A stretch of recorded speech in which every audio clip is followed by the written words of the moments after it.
Assalamu alaikum. In this video, how to center an anchor point in Photoshop. Let's begin.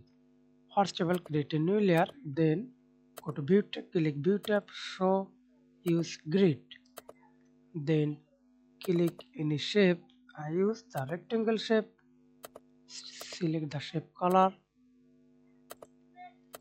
Then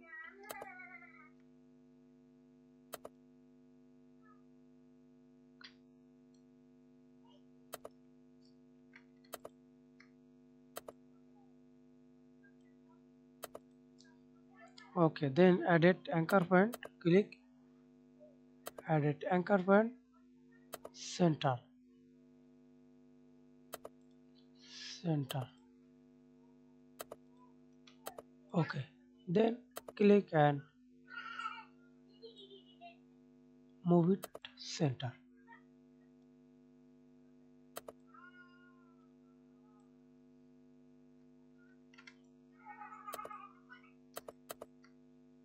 Remove this effect, press Ctrl S.